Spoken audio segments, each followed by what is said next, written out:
Hello, Facebook world. So, hope you're all having a good Monday, having a strong start to the week.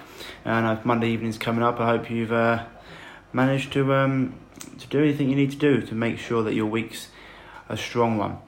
And just wanted to talk today, as always, I like to just bring up topics that always seem to come up. Like I always like to just talk about points and different discussions and topics that come up. And one of them, one of the things that comes up quite a lot is people that get into really good habits and they're doing really well, and then for some reason, unknown to them, they decided to stop doing these things and go backwards. What actually happened here? One of my clients, she's brilliant, she's doing absolutely fantastic, and recently she's just had a little bit of a hiccup, and she was talking to one of her friends, and she was saying, I was doing all this, I was doing really well, feeling fantastic, energy's through the roof, skin's glowing, haven't got any cravings, all my pains gone, inflammation was down.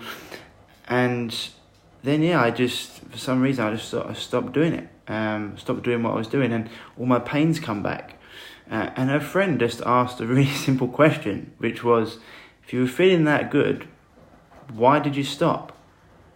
And she was telling me this, and she said it was just like such a simple, eye-opening thing. She was like, I don't know, it was just like going back into old routines. And then there's lots of different reasons why people do fall back into old routines. Some of it can be a lot of it to do with comfort. There's lots of stuff that go on around that. You get a stressful situation, and one of the things that we're wired to do, what gets fired together gets wired together.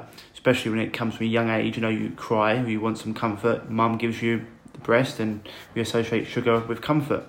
And it's one of the things you do. You get stressed, and you go and you make a bad choice, or like an unhealthy choice. I should say, there's no bad choices, but always try and say to my guys and girls, don't eat anything if it's going to make you guilty, because you're just going to regret it afterwards. And then you can go down a slippery slope, and then you have one thing bad, and you think, oh my God, I've done this, I might as well just throw it all out the window and start again, which is the completely wrong thing to do. People always like to say, they throw the baby out of the bathwater, and then they go miles past the line for no reason. I always say to people, it's not what you do every now and again that matters, it's what you do the majority of the time. So if you're doing things 80-90% of the time really well that are creating health, the 10% is not a big issue. But really interested, just if you put some comments below if you want, and I'll get to them at a different time. But why, if you've ever been on a healthy diet or worked with a health coach or done anything, some of the reasons why you stopped doing it. And when you did fall back in it, I get asked quite a lot of the time, Ryan, am I going to have to live this way the whole time? And my answer to that is, well, if you want to keep your results, then yeah. This is why one of the things you hear me say time and time again, you don't do healthy things to become a healthy person. You mentally become a healthy person, and then these healthy things just come naturally. It's just who you are, the way you are, and it's just certain things you don't eat. And it's something that I discussed with Jens on our podcast before, when he was talking about if you go out to drink with someone and they offer you a drink, you say, I'm not drinking today. People go, go on, have one. Whereas if you actually say to them, no, I don't drink, they won't ask you for one. And that's very similar with having a cigarette, for example. So it's just like one of the questions I would like to ask you, and just because, from a coach, I know there's lots of different reasons why people do stop, but a lot of the time sometimes it can be feeling like they're being left out of social situations, and maybe having to get your friendship group because they're not doing the things like going out to eat with their friends or eating that stuff. But you can still go out with friends and have food. You just pick real food, and you can still go out for the occasional drink later on. You can just take certain things to offset the alcohol, probiotics for your gut, milk thistle for your liver, etc, etc. Exactly, Matt. Identity is key. I've got all my friends, they're not like me, but we go out and we socialise, and there's certain times where you go and do it. I'm going to be doing my podcast, actually. I'm just going to be shooting one in a minute. I'm going to do the Christmas hacks, things you can do around the Christmas period to keep your health, whilst obviously it's silly season and everyone's out drinking and doing whatnot, Christmas parties here and everywhere. So yeah, I'll be doing that Christmas health hacks. But yeah, really, really simple. This is a really simple question. Just want to ask you, if you're doing something that's working really well, whether it's diet, whether it's, something you're doing really well at your job, or a sport, or even something you're doing in a relationship, or around the house, something you're doing that's meaning that your relationship's better indoors or whatever. Why did you stop? What was the reason? Was it easier just to not do it? Because at the end of the day, if you stop doing it, you stop getting the results, then that stress piles up and you go backwards. So it might be a little bit of an aggravation to start with doing it. Once you get into a habit, it becomes natural. But stopping it just puts you back where you were before. And yeah, education or information is not really any good unless you're actually doing it. It's all good having all these ideas in your head, but unless you're actually using it to better yourself or to put yourself to the next level, there's not really much point to it. So yeah, just a little one today. If you're doing something and it's working really well, why would you stop? I've got lots of people on here watching this, but I even if anyone wants to say anything on why they stopped the diet or whatever, not a problem. We'll get to that. But just keep on doing the things. Success leaves clues, and if you keep on doing the things that make health or whatever it is, getting you a better position at your job, doing something, I know, in a relationship, whatever it is. Exactly. Absolutely no intention of going backwards. Exactly, Julia. And that's who you become. As Matt said a minute ago, identity is key. Once you identify as a certain person or doing a certain thing, it's who you become, it's who you are. And people will see you as that, which is great, because then you don't get all these people like second guessing you or saying this or that. It's just who you are, it's who you become. And so once you do those things that create health, or I said before, whatever it is, create the job that you want or the results you're getting in whatever area of life, why would you stop? You'd be foolish too, right? And so, yeah, just keep doing it. If you're doing something really well, keep doing that.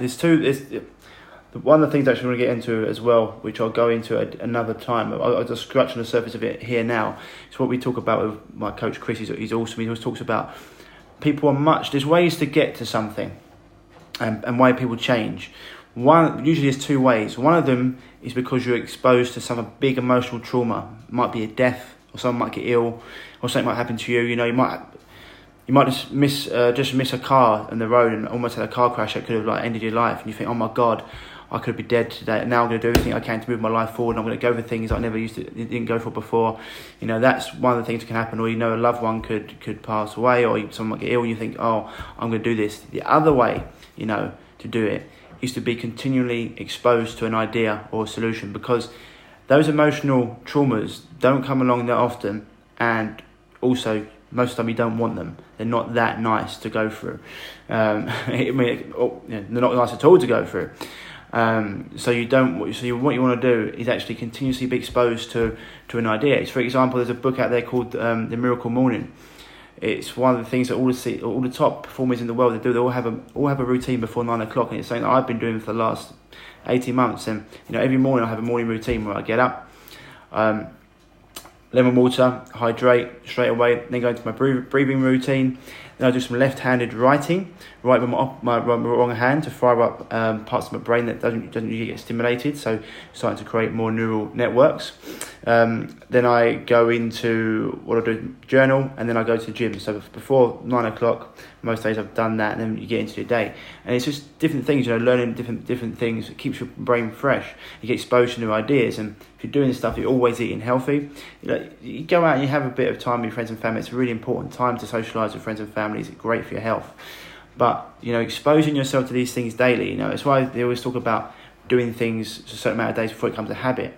Because then you just get into routine, and that's why it can be hard to break. That's why sometimes working with a coach is fantastic when you're trying to get health or whatever it is, or whatever it is, martial art, whatever it is, because you invest in yourself, and then when you invest in yourself, you've actually got reason to do something, or you're actually conscious of doing something. So it means you're much more likely to do it.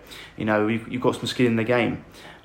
It's why giving away stuff for free doesn't really work with the majority of people, because they haven't bought into it. When you've bought into something, you've got more to lose, and so people would go into it. So yeah, as I said before, you've got two ways of doing things: either getting exposed to emotional trauma, or you can continuously expose yourself to a different way of doing things. So yeah, question for today: if you're doing something that's working for you, why would you stop? You wouldn't, right? Doesn't make sense. It's a logical person, but humans are very rarely logical. We are extremely emotional, and it's why having responses instead of reactions in place is huge, and it's why being conscious about your subconscious or what you're doing in your daily life. How many people waste hours nowadays sitting on the toilet with their phone looking through Instagram? I started to do it. Now I made a conscious decision now. I'm not taking my phone into the toilet. Probably a bit too much information, but it's something that you can sit there and do. It's easy to do it in this world of just constantly looking through, constantly being or entertained or distracted. So yeah, just a quick thought for this evening, guys and girls. If you're doing something that's working, why stop? Doesn't make sense. Anyway, hope that helps, guys and girls. As always, stay happy, stay healthy, and I'll speak to you soon. Bye-bye.